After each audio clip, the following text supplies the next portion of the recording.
3장 1절에서 5절 말씀입니다.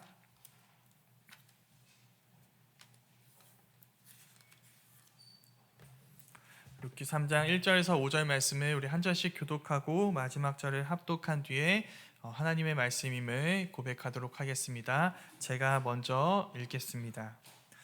룻의 시어머니 나오미가 그에게 이르되 내 딸아, 내가 너를 위하여 안식할 곳을 구하여 너를 복되게 하여야 하지 않겠느냐? 네가 함께하던 하녀들을 둔 보아스는 우리의 친족이 아니냐? 보라, 그가 오늘 밤에 타작 마당에서 보리를 까불리라. 그런즉 너는 목욕하고 기름을 바르고 의복을 입고 타작 마당에 내려가서 그 사람이 먹고 마시기를 다 하기까지는 그에게 보이지 말고, 그가 누울 때에 너는 그가 눕는 곳을 알았다가 들어가서 그의 발치부를 들고 거기 누우라. 그가 내 할 일을 내게 알게 하리라 하니. 함께 읽겠습니다. 룻이 시어머니에게 이르되 어머니의 말씀대로 내가 다 행하리이다 하니라. 아멘. 살아계신 하나님의 말씀입니다. 제가 담당하고 있는 청년부 웨이브는 예배를 마치면 소그룹으로 모여서 순모임이 진행이 됩니다. 성도님들이 하고 계신 것과 비슷하죠. 예배 시간에 받은 은혜를 나누고 또 미리 순장들이 받은 나눔지의 질문을 따라 삶과 신앙 이야기를 주고받는데 이번 주 순모임 질문지에 이런 질문이 있었습니다. 지금 내가 있는 자리와 내게 주어진 것들이 하나님이 주신 것임을 느꼈던 순간들은 언제였는지 나눠 봅시다. 성도님들의 대답은 무엇인가요? 평소에는 목회자들이 성도들의 이 답을 직접 들을 수가 없습니다. 근데 제가 이번에는 특별히 순모임에 참여해서 직접 이제 현장에 있는 청년들의 목소리를 듣게 되었는데 그 자리에서 어떤 한 청년이 이렇게 얘기했습니다. 이 자리가 하나님의 주신 자리임을 느꼈던 순간은 언제입니까? 그런 자리는 어디입니까? 이렇게 물었을 때 제가 담당하는 고등부를 섬기는 청년들이 고등부라고 답했습니다. 네, 제 자랑은 아니고요. 네, 저희 아이들 자랑입니다. 근데 아이들이 그 청년들이 고등부를 하나님이 내게 주신 자리라고 느낀 이유는 무엇일까요? 아이들이 변화되는 모습이 보이기 때문입니다. 하나님이 이런 은혜를 나에게 주시려고 이 자리를 내게 주셨구나라는 것이죠. 근데 우리 교육자님들이 겸손하셔서 이런 말씀을 자주 안 하시는데 우리 교육자님들과 모든 부서 선생님들이 사실 모두 이 기쁨을 누리고 있습니다. 교육부서에서 가장 큰 기쁨, 교육부에서 느낄 수 있는 가장 큰 기쁨과 특권은 바로 이것입니다. 한 사람 한 영혼이 믿음으로 자라가고 변화되는 모습을 지켜보는 시간인 것이죠. 이때 우리는 무엇을 하게 되냐면 하나님의 기쁨에 공감하는 것을 느끼게 됩니다. 하나님이 이런 기쁨을 누리고 계시는구나. 하나님이 이렇게 기뻐하시겠구나. 나도 지금 이 기쁨에 참여하고 있구나. 당연히 이 모든 것은 우리의 능력이 아니라 하나님의 능력 때문에 이루어지는 일입니다. 그래서 더 영광이죠. 우리가 할 수 없는 일들이 우리를 통해 일어나고 우리가 이룰 수 없는 일들이 우리를 통해 이루어지기 때문입니다. 그 변화를 우리는 오늘 읽은 말씀에서도 보게 됩니다. 그런데 그 변화의 주인공이 우리의 생각보다 훨씬 더 나이가 많습니다. 바로 나오미입니다. 나오미가 변화된 모습을 오늘 우리가 읽었습니다. 무슨 뜻일까요?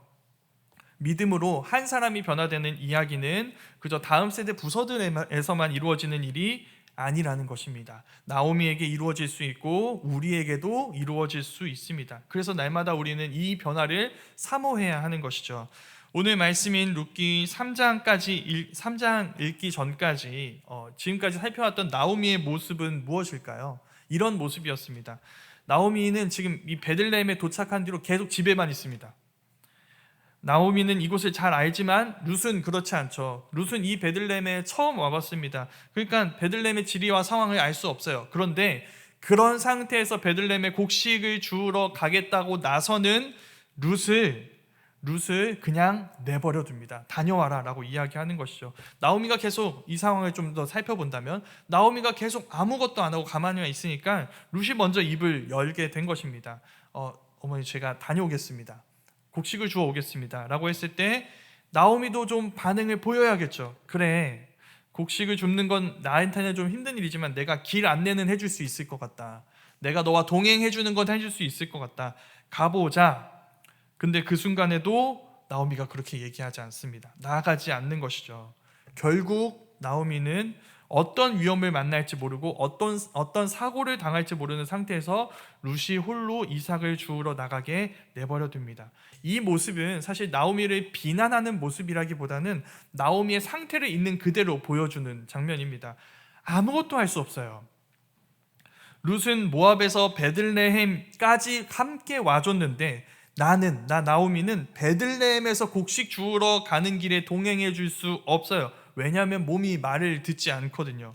마음이 닫혀 있고 그 마음을 누구도 열 수 없을 것 같은 상황입니다. 근데 오늘 말씀에서 나오미가 입을 열고 있습니다. 나오미가 처음으로 목소리를 먼저 내고 이 모든 상황을 주도하고 있어요. 무슨 일일까요? 이전의 나오미와 지금의 나오미 사이에 뭐가 있는 걸까요? 이 사이에 보아스가 있습니다. 우리가 전에 살펴봤던 것처럼 보아스가 룻에게 은혜를 베풀었습니다. 보리를 추수하는 약 7주 동안 마음껏 곡식을 거두어 갈 수 있도록 허락해 주었습니다. 이 사건을 통해 지금 나오미에게 뭔가 변화가 일어나게 된 것이죠. 하나님이 나오미에게 무슨 일을 하신 걸까요? 은혜를 베푸셨습니다. 그런데 은혜를 베푸는 것과 더불어 한 가지를 더 하셨습니다. 그 한 가지는 바로 은혜를 발견하게 하신 일입니다. 사실 이러한 나오미가 받은 은혜는 룻이 나오미를 따라올 때부터 나오미 주변 사람들은 다 보고 있었습니다. 지금 나오미가 받은 은혜는 무엇이었을까요? 그때 이 베들레헴으로 왔을 때 룻이죠. 보아스가 룻에게 이야기했습니다. 룻, 네가 너의 시어머니에게 베푼 모든 은혜를 내가 다 들었다. 내가 다 보았다. 주변 사람들이 다 보고 있습니다. 그런데 나오미는 보지 못했죠. 룻과 함께 돌아왔을 때 자신을 환영하러 나온 이 베들레헴 여인들에게 나오미가 이렇게 얘기했습니다. 내가 텅 빈 채로 돌아왔다. 빈손으로 돌아왔다. 아무것도 없다. 룻이 옆에 있는데요. 그런데 아무것도 없다고 이야기하는 것이죠. 그런데 이제는 보이는 것입니다. 그 은혜가 보입니다.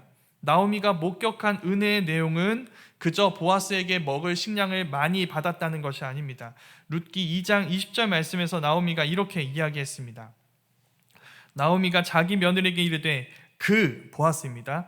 그가 여호와로부터 복 받기를 원하노라. 그건 여호와이십니다. 여호와께서 살아있는 자와 죽은 자에게 은혜 베풀기를 그치지 아니하도다 하고 나오미가 또 그에게 이르되 그 사람은 우리와 가까우니 우리 기업을 물을 자 중에 하나이니라 하니라. 그 전까지 나오미에게 여호와는 어떤 분이셨냐면 이런 분이셨습니다. 나를 치셨습니다. 나를 고향에 텅 빈 채로 돌아오게 하신 전능자이십니다. 잔인한 전능자이신 것이죠. 능력은 인정해요. 전능하신 분이십니다. 그러나 하나님, 당신은 그 능력을 나에게 잔인하게 사용하셨습니다. 이게 이전까지의 나오미입니다. 그런데 여기서 그 고백이 달라졌습니다. 여호와께서는 산 자에게만이 아니라 죽은 자들에게까지 은총을 베푸시는 분이시다. 바로 이 순간인 것이죠. 나오미가 은혜를 누리는 것을 넘어 은혜를 보게 되었습니다. 여기가 첫 번째 메시지입니다. 나오미가 알려주죠. 우리에게 필요한 것은 그저 하나님의 은혜를 누리는 것만이 아닙니다. 그 은혜를 볼 줄 알아야 하고 그것을 우리 삶 속에서 발견할 수 있는 눈이 필요합니다. 그 눈은 갑자기 짠 하고 우리에게 나타나는 게 아니에요. 누가 필요할까요? 보아스가 필요합니다. 보아스처럼 그 은혜의 눈을 열어줄 수 있는 사람들이 있습니다. 그게 우리의 역할인 것이죠. 우리는 그 은혜를 볼 수 있도록 서로의 눈을 열어주는 사람들이 되어야 합니다. 그런데 그런 사람들만 필요한 것은 아닙니다. 어떤 사람들이 필요할까요? 우리가 베푸는 은혜를 보지 못하는 이들의 곁에 변함없이 있어줄 사람들이 필요합니다. 은혜를 봐주지 않아요. 그러니 은혜를 베풀지 말아야겠다 이게 아니라 여전히 계속해서 은혜를 베풀고 그 곁을 지켜준 사람이 필요한 것이죠. 지금 나오미 곁에는 보아스만 있는 게 아닙니다. 누가 있을까요? 룻이 있습니다. 룻은 보아스를 통해 이 나오미가 은혜를 발견하기 전부터 나오미 곁을 변함없이 지키고 있는 사람입니다. 계속해서 은혜를 베풀었던 사람인 것이죠. 보아스 때문에 나오미의 눈이 열렸습니다. 이제 은혜를 볼 수 있어요. 그때서야 나오미가 룻을 발견하게 됩니다. 그리고 자기를 보게 됩니다. 우리가 앞에서 나눈 이야기죠. 나오미는 단 한 번도 내가 먹을 양식을 위해 나간 룻과 동행하지 않았어요. 나이가 많아서 이제 노동은 힘들겠지만 그래도 동행해 줄 수 있고 마실 물이나 도시락 정도는 같이 준비하거나 같이 들고 가줄 수 있는 것 아닌가요? 마을 사람들에게 이렇게 나를 위해서 여기까지 와준 내 며느리 나오미입니다 라고 소개해 줄 수 있고 그들과 이제 마을 사람들의 관계를 형성해 줄 수 있는 것 아닌가요? 그것조차도 하지 않았던 자신을 발견했던 것입니다. 여기서 지금 이 상황에서 아무것도 달라지지 않는다면 룻은 어떻게 될까요?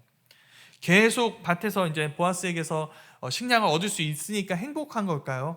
그렇지 않죠. 룻은 평생 자녀도 없는 과부의 처지로 곡식을 줍는 신세를 벗어날 수가 없어요. 나오미와 똑같은 현실을 맞이할 수밖에 없는 것이죠.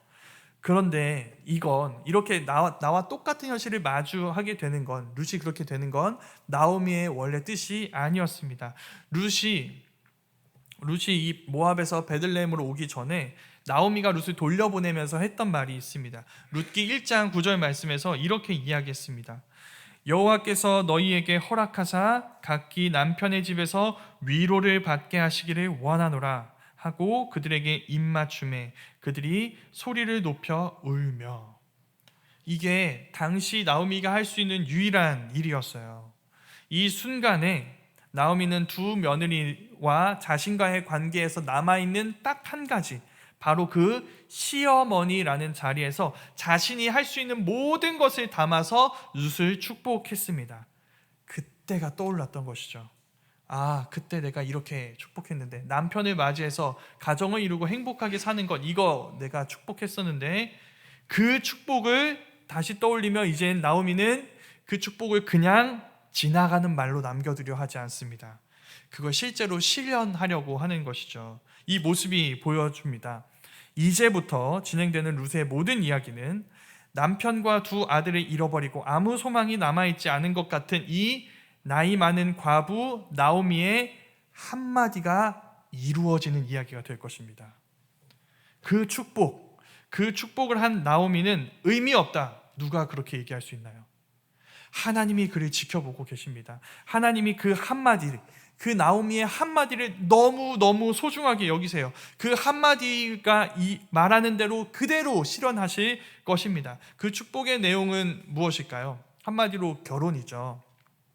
룻이 그녀의 빈자리를 채워준 남편과 결혼하고 장수하며 가정 안에서 안식을 경험하고 후손을 낳는 영광을 누리는 것입니다. 이 모든 이야기가 지금 나오미가 룻에게 말하는 내가 너를 안식하게 하고 복을 누리게 하여야 하지 않겠느냐라고 할 때 그 안식과 복의 내용입니다. 근데 사실 이거는 이제 룻에게만 복된 일은 아니죠. 누구에게 또 복된 일일까요? 나오미에게도 복된 일입니다. 왜냐하면 지금 룻이 결혼을 하게 되면 지금 나오미가 속해 있는 이 엘리멜렉 가문의 모든 남자가 죽어 있는 이 상태에서 대가 끊어지게 될 텐데, 이 위험에서 이 룻의 결혼으로 벗어나게 되는 일이 이루어지게 되는 것입니다. 룻이 결혼한 그 사람이 엘리멜렉 가문에 끊어진 이 가문을 이어주는 역할을 하게 되는 것이죠. 그래서 이런 나오미의 입장에서 본다면 지금 정확하게 필요한 사람은 누구냐면 고엘입니다. 기업 물을 자입니다. 우리가 계속해서 나눈 내용이죠. 친족이 땅과 자손이라는 기업을 잃어버렸을 때 그 잃어버린 것을 되찾아줄 구속자, 그가 바로 고엘입니다. 나오미에게는 그 고엘이 필요하죠. 그 후보자가 보아스입니다. 그러면 보아스를 뭐라고 부르면 될까요?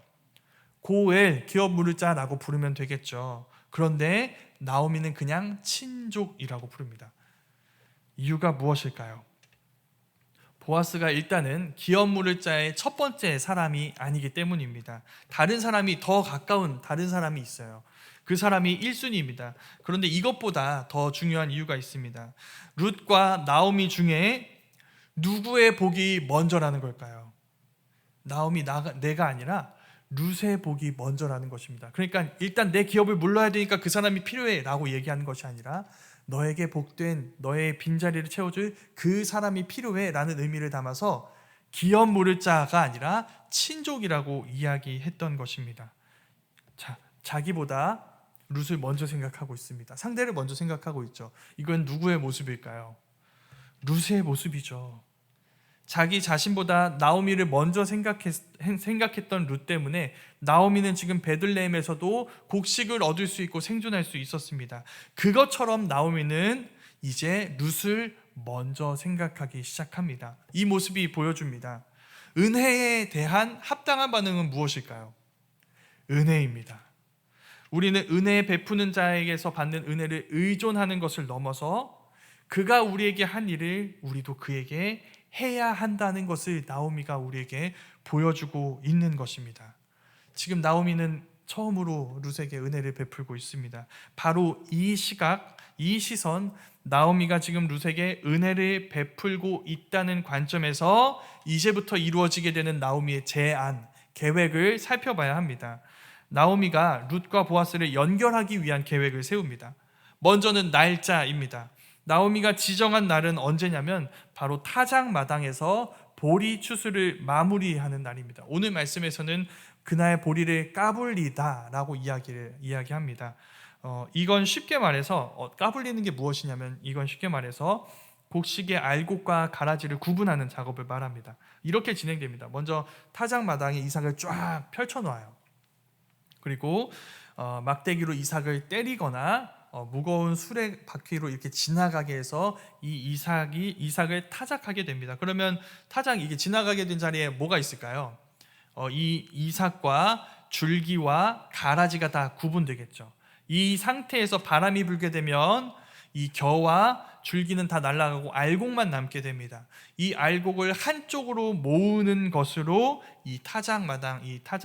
이 모든 것이 타작의 작업이 마무리되게 되는 것이죠. 이렇게 한쪽에 모아둘 때쯤 되면 어떻게 되냐면 날이 저물게 됩니다. 밤이 되는 것이죠.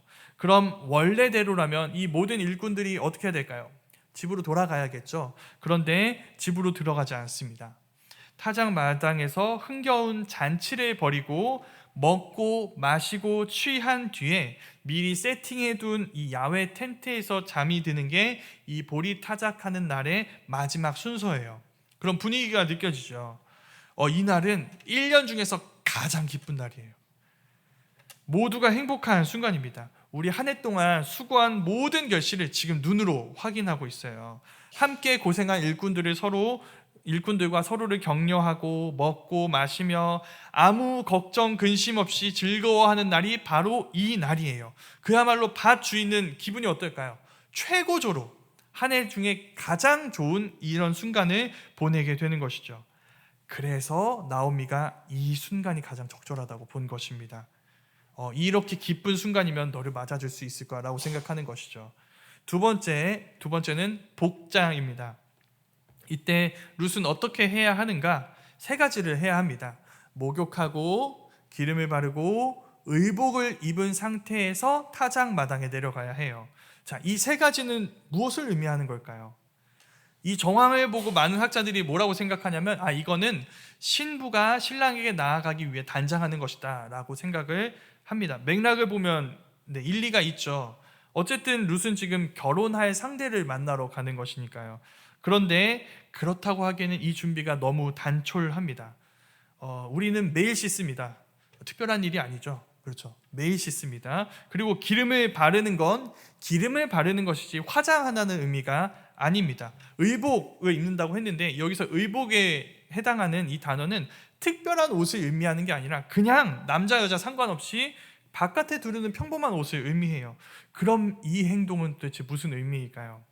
그 의미를 다른 성경을 통해 볼 수가 있습니다. 사무엘하 12장 20절 말씀에서 이런 말씀이 나옵니다. 제가 읽어보겠습니다. 다윗이 땅에서 일어나 몸을 씻고 기름을 바르고 의복을 갈아입고 여호와 전에 들어가서 경배하고 왕궁으로 돌아와 명령하여 음식을 그 앞에 차리게 하고 먹은지라. 자, 어떤 장면일까요? 이 장면은 다윗이 하고 있는 이 모습은 어떤 장면일까요? 밧세바와의 관계에서 태어난 아기가 죽자 다윗이 나오미가 그 명령한 일 그 일을 한 모습을 보이고 있는 것입니다. 몸을 씻고 기름을 바르고 의복을 입습니다. 무슨 의미일까요? 애도의 기간이 끝났다는 것을 의미합니다. 이제 슬픔의 시간이 끝났다는 것을 의미해요. 이제 이 슬픔의 자리에서 일어나 일상으로 복귀하는 모습이 바로 이 목욕하고 기름을 바르고 의복을 입는 일인 것입니다. 이게 나오미의 명령입니다. 룻, 이제 너의 애도의 기간을 마무리해라. 보아스를 통해 너의 애도의 시간을 끝내라 라고 이야기하는 것이죠. 그러면 알 수 있습니다. 이 애도의 기간을 룻이 끝내겠습니다 하고 한다고 끝나는 걸까요? 아니죠. 이건 누구에게 달린 일일까요? 보아스에게 달린 일인 것이죠. 그래서 나오미의 계획은 딱 보아스에게 가는 것까지입니다. 그때까지 누구에게도 들켜서는 안 된다고 이야기했습니다. 보아스가 먹고 마시고 기분 좋게 누울 때를 기다려라. 그가 들어가서 누우면 그의 발치에 누워라. 다시 한번 말하지만 아무에게도 들켜서는 안 된다. 그 다음부터는 보아스가 알려줄 것이다. 처음에 나눈 것처럼 지금 이 모든 나오미의 명령은 어떤 마음에서 비롯된 걸까요?